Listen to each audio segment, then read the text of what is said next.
બાળક ખાડામાં પડ્યું તો પ્રમુખે કહ્યું જવાબદારી ગામની છે. અરે નેતાજીના નિવેદનથી ભારે રોષ ફેલાઈ ગયો છે.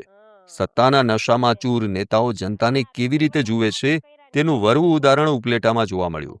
ઉપલેટા પાલિકાની ઘોર બેદરકારીના કારણે પોરબંદર રોડ પર સુરક્ષા બોર્ડ વગરના એક ઊંડા ખાડામાં એક નિર્દોષ બાળક ટુ વ્હીલર સાથે ખાબક્યું.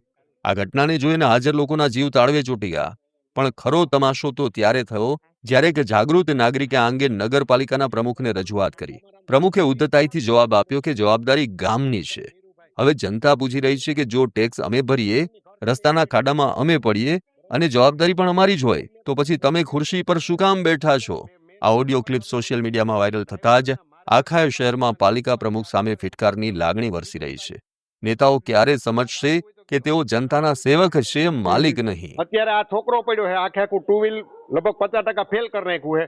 કુદરતી દયાથી બચી ગયો, એમાં કઈ ના નહીં, પણ એમાં કઈક મોટી ઇન્જરી થાય તો એનો જવાબદાર કોણ આવશે? તમે લેહો કે તમે જેને કામ સોંપી દીધું એને આવશે? ઈ મને કયો, જવાબદારી કોની આવશે બેન? એમ નહીં, જવાબદારી કોની આવશે? હું નહીં, હા કે ના કયો. તમારી ના આવતી હોય તો મને પૂછવાનું તેવડ છે, આવતી હોય તો તમે સ્વીકારો. આકડી કેવરાઈ દો હાલો એને. એટલે એમને આ તમારી જવાબદારીમાં આવે કે નથી આવતું એમ કહું છું બેન.